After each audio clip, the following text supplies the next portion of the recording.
Jadi saya ini gemes kalau ada yang bicara pendidikan itu pengen hasilnya besok, teman-teman.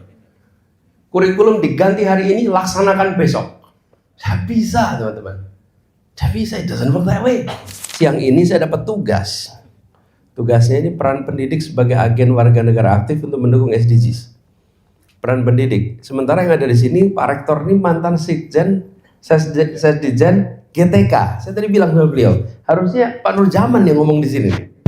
Bukan saya bukan spesialis pendidikan. Saya berdiri boleh ya, biar bisa lebih jalan. Jadi gini teman-teman sekalian, kenapa saya katakan tadi harusnya bicara ini? Saya ini sebetulnya disclaimer dulu nih, saya tidak pernah belajar ilmu pendidikan, keguruan, pedagogi, belum pernah saya. Itu bukan secara formal ya, saya tidak pernah masuk ke situ. Justru saya ini karena belajarnya itu ilmu ekonomi. S1, meneruskan ke S2 masih bidang economic policy. Spesialisasinya moneter.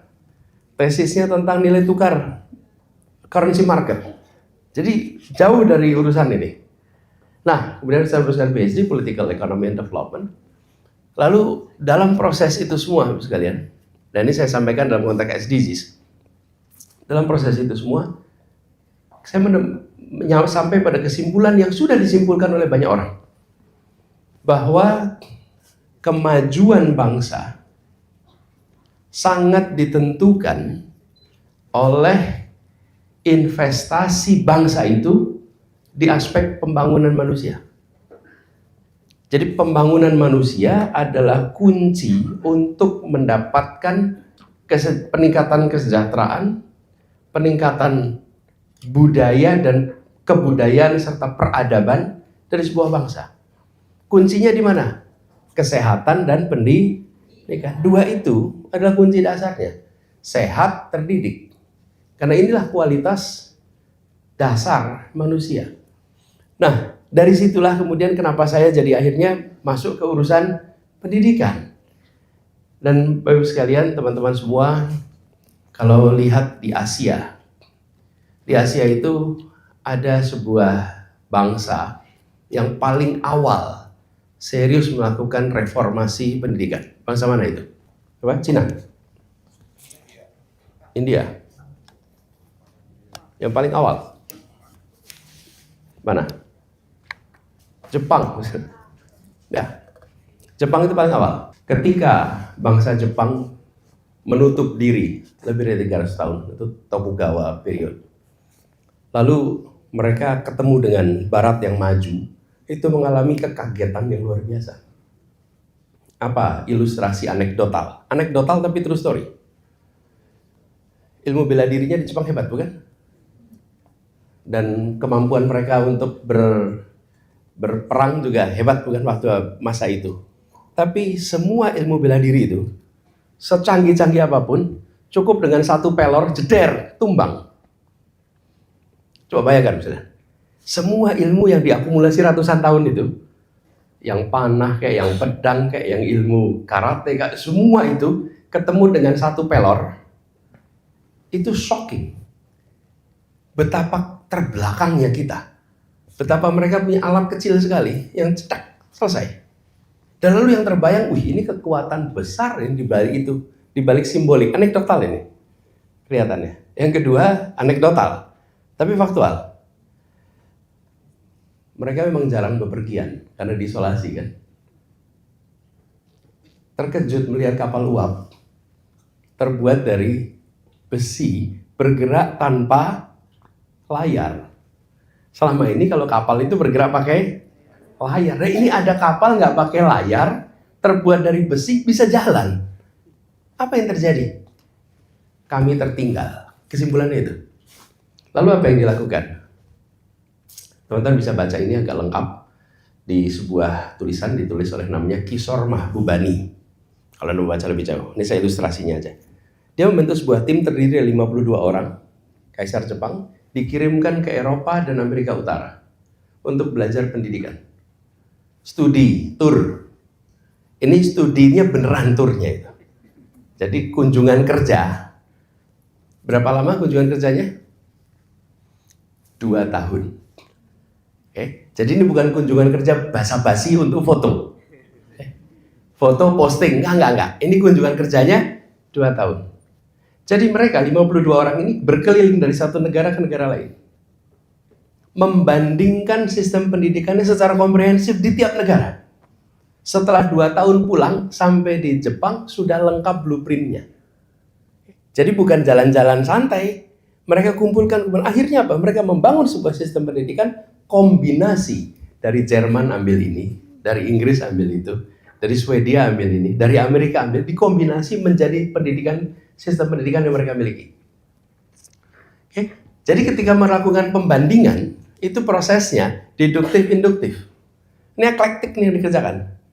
Dia melihat apa yang dikerjakan di sana, dia melihat apa yang dimiliki di dalam. Lalu perjalanan 2 tahun itu kembali dengan blueprint.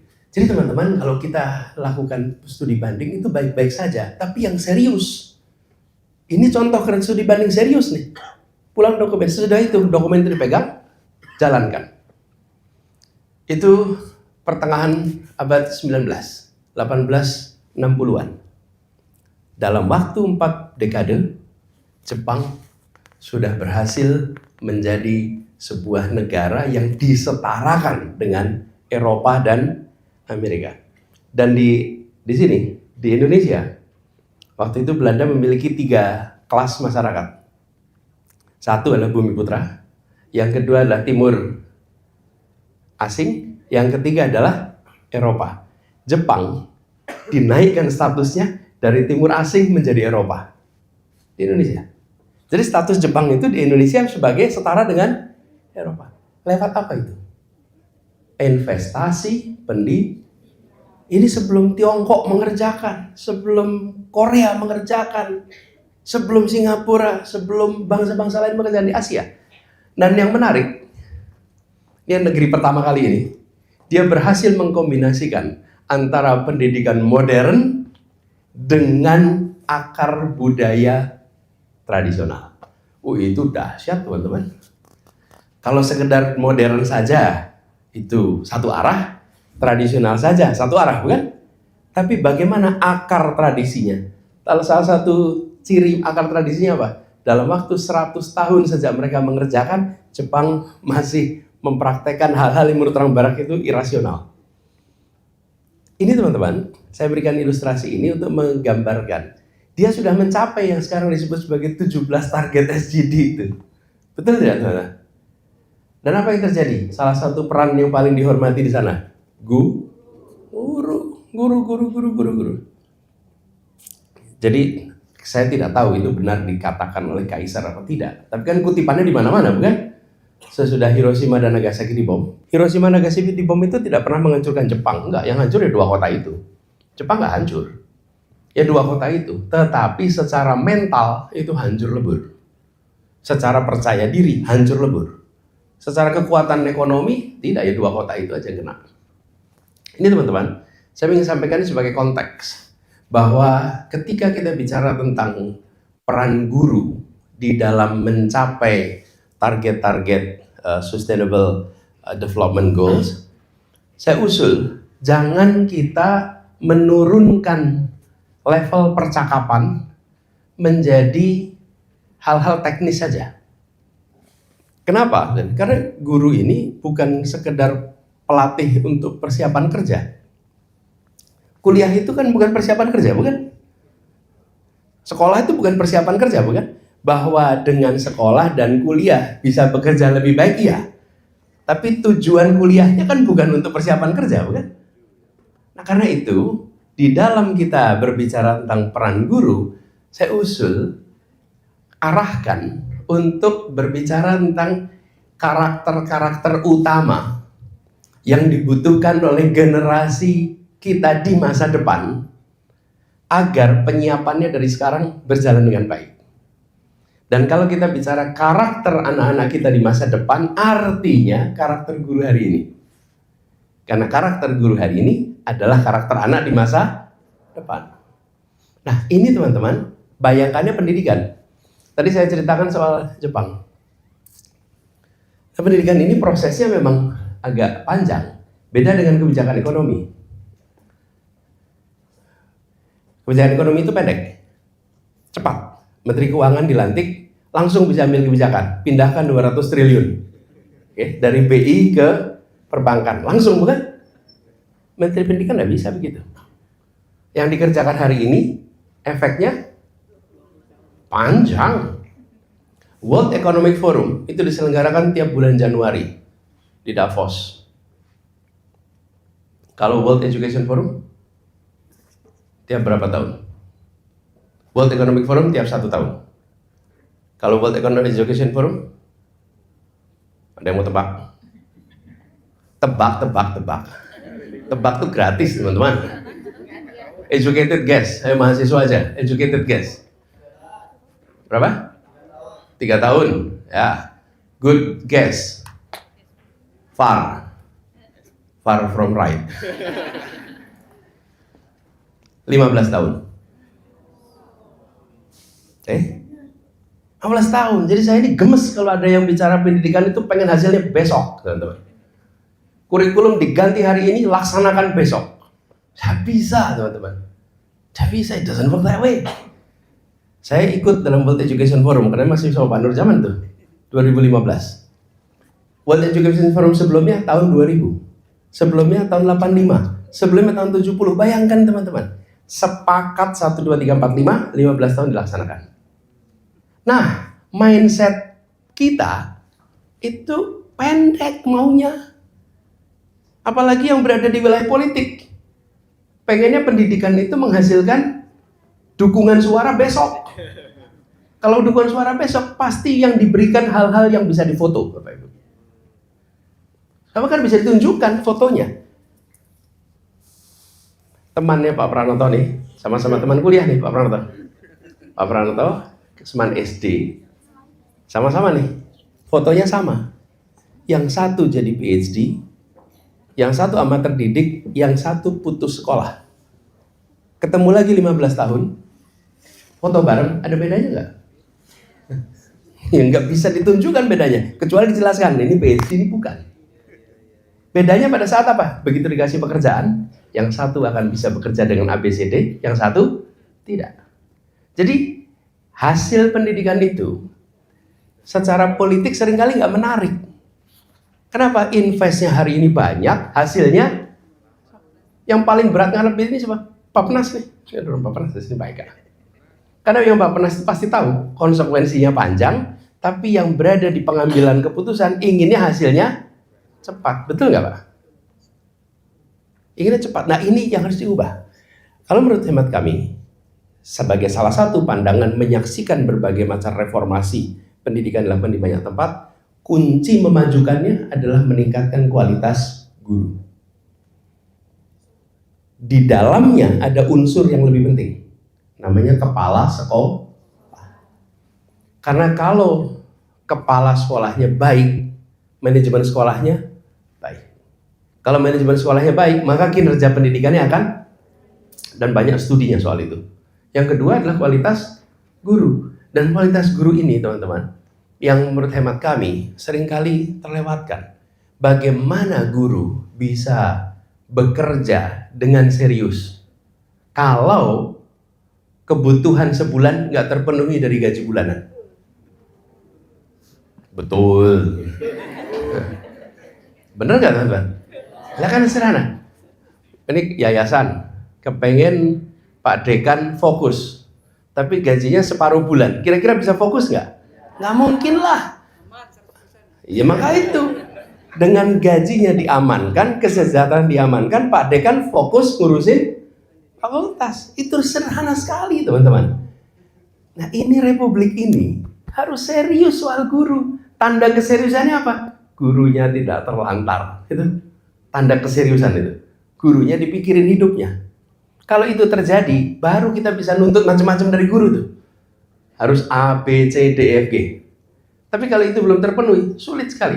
Jadi, oke. Saya kira ada apa di atas ini, Iwan? Oh, ada yang di Zoom juga. Ada peserta yang dari ruang kedua. Oke. Halo. Terima kasih sudah mendengarkan walau belum tersapa. Ada berapa? 400 orang dari Zoom. Ya. Sampai mana tadi kita? Gaji guru. Jadi saya ingin sampaikan ini teman-teman, kelihatannya sederhana. Bagaimana kita bisa mengharapkan guru kita melakukan peran A, B, C, D, F, G kalau dia sendiri tidak merasa diurus oleh pemerintah atau institusi swasta yang mengurusinya. Jadi menurut saya ini mendasar sekali teman-teman. Kenapa saya katakan mendasar? Karena Indonesia telah mengalami peningkatan kesejahteraan yang amat serius. Kita ini satu dari 20 negara kekuatan ekonomi terbesar.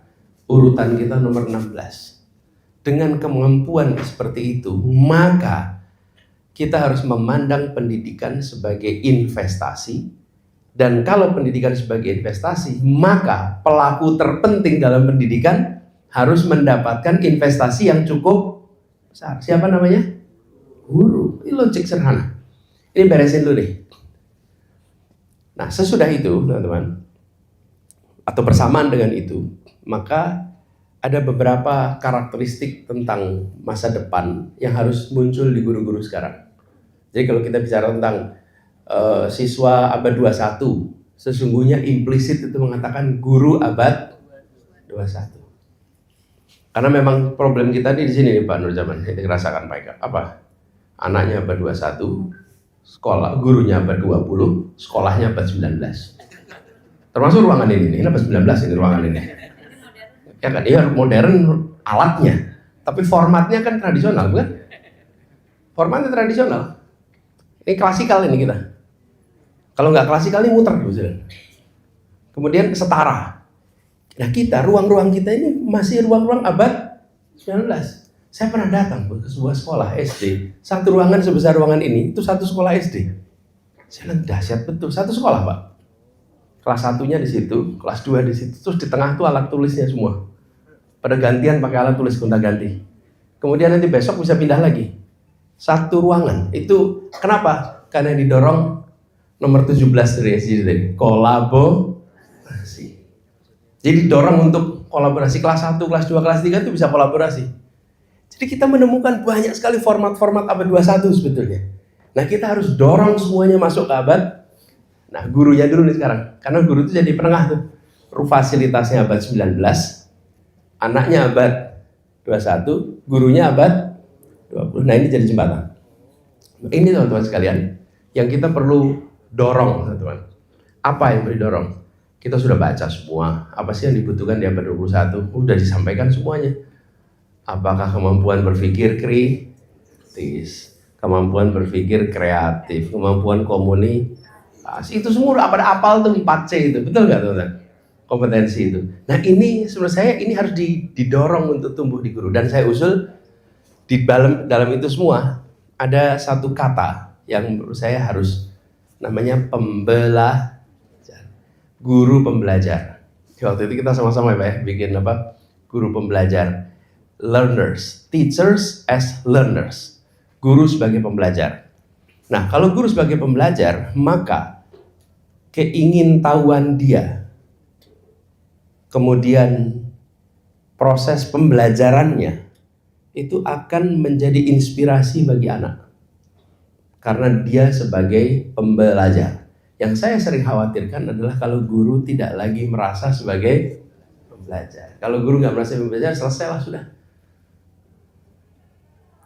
Dan soal guru ini teman-teman fakultasnya apa ada di sini? Jadi pendidikan, calon-calon guru nantinya.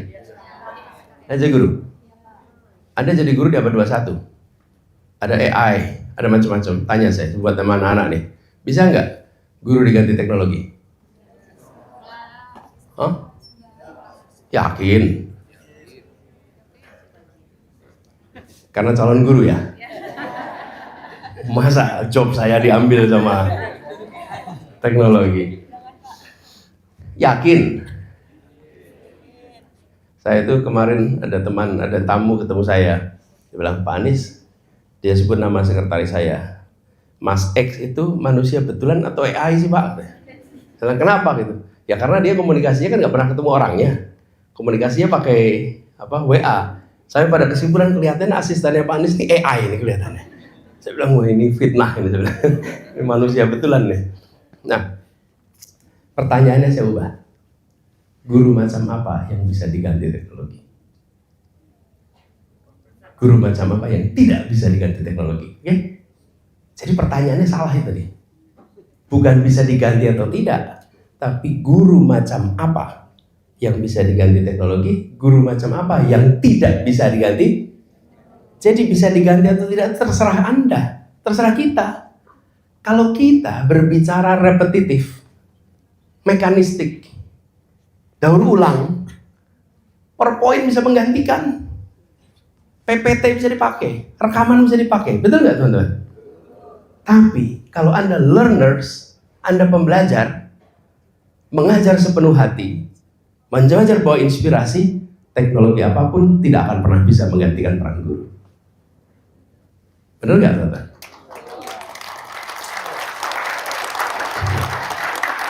Jadi kembali kepada kita nih.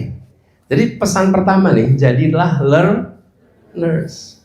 Jadi learners, kalau bisa itu, maka saya ingin sampaikan capaian-capaian itu teknis. Nanti dikerjakan oleh anak-anak kita rame-rame setelah mereka sekolah, setelah mereka lulus sekolah. Tapi pada saat sekolah, mereka terus ditumbuhkan sifat-sifat yang 21st century learning skills itu dibutuhkan, harus pada gurunya sekarang. Kemudian karakter teman-teman, karakter itu pernah sih ngobrol sama anak-anak muda, bilang karakter. Ternyata pemahaman karakter kita berbeda. Anak-anak muda itu sebagian menganggap karakter itu adalah yang di teks itu loh. Berapa karakter itu? Kan nggak salah juga gitu. Ya, karakternya apa ya? Karakter. Ini kan pemahaman berbeda tentang karakter. Lalu saya akhirnya sering kalau komunikasi sama anak-anak muda, saya tidak istilahkan karakter, saya istilahkan kebiasaan. Karena begitu disebut kebiasaan, langsung nangkap tuh. Daripada pakai istilah karakter. Kebiasaan. Nah pertanyaannya, kita ingin anak-anak kita di masa depan memiliki kebiasaan, karakter yang baik, bukan? Dan itu saya pernah sampaikan, ada karakter moral, ada karakter kinerja. Karakter kinerja apa sih? Rajin, kerja keras, ulet, tangguh, tuntas, ya, disiplin. Itulah karakter kinerja. Karakter moral, jujur, rendah hati, sopan. Tapi seringkali kalau kita bicara karakter, yang muncul itu karakter moral aja. Lupa karakter, pokoknya yang penting jujur. Mau jujur tapi malas. Kita tidak ingin jujur tapi malas. Tapi kita juga tidak ingin apa? Rajin kerja keras tapi culas. Betul nggak misalnya? Manipulatif. Nah, sekarang pertanyaannya, guru kita yang mana ya? Jadi ini karakteristik ini harus ada dalam guru. Nah, kita mau bicarakan tentang SDGs 17 item itu. Bagaimana kalau guru tidak memiliki karakter ini karakter moral ini. Moral dan kinerja. Gurunya telat. Gurunya tidak tuntas. Ini proses pembelajaran terganggu. Jadi saya ingin sampaikan, kebiasaan itu di sekolah harus ditumbuhkan. Inilah kenapa tadi saya katakan dalam guru itu ada unsur kepala sekolah, karena leadership itu akan menentukan kualitas di dalam sekolahnya. Nah, lalu teman-teman sekalian, kalau saya boleh dorong sedikit lebih jauh, dengan kemajuan teknologi seperti sekarang, kita membutuhkan guru yang melek dan bisa memanfaatkan teknologi. Guru yang tidak a priori dengan kemajuan teknologi. Udah nggak bisa lagi kita a priori. Dan dunia pendidikan juga begitu. Saya sering merasa terkejut kalau ada sekolah yang melarang anak menggunakan AI. Itu AI itu bukan untuk dilarang, AI itu diajarkan bagaimana penggunaan yang benar, tapi bukan dilarang. Nah, ini teman-teman, melihat penting untuk kita ke pencapaian SDG. Jadi kita tidak secara spesifik bicara sama guru-guru itu item nomor 1, 2, 3, 4, bukan. Tapi kalau karakteristik itu dicapai, insya Allah Indonesia kita akan bisa mencapai itu semua. Kita beruntung dengan segala macam tantangannya. Kita beruntung bahwa Bapak Ibu sekalian berada di wilayah yang fasilitasnya luar biasa. Dan di Pamulang ini luar biasa. Coba Bapak sekalian, berapa kampus di Jakarta ini punya auditorium sehebat seperti ini? Dan Pamulang di salah satunya. Harganya terjangkau pula. Ini kan saya jadi promosi Pamulang ya. Tapi Anda punya akses itu. Menurut saya ini kesempatan luar biasa. Begitu teman-teman keliling ke berbagai tempat di daerah lain, maka terasa sekali ketimpangannya luar biasa. Jadi jangan Anda sia-siakan privilege yang Anda miliki karena punya akses ke fasilitas pendidikan, akses pada dosen seperti yang Anda dapatkan di tempat ini. Nah, jadi kembali kepada ini semua sekalian, kuncinya satu pada guru, ini keseriusan. Untuk guru bisa konsentrasi, pastikan kesejahteraan dibereskan. Lalu dari situ harapkan guru untuk bisa memiliki karakteristik seperti anak-anak abad 21 yang diharapkan, ditambah dengan kemampuan untuk bisa memanfaatkan teknologi. Dan ini saya membayangkan guru menjadi agen perubahan yang sesungguhnya. Nah, hal-hal teknis turunan dari itu tentu bisa dikerjakan teman-teman oleh teman-teman semua yang biasa melatih guru. Saya rasa itu sebagai pengantar dari saya. Terima kasih. Assalamualaikum warahmatullahi wabarakatuh.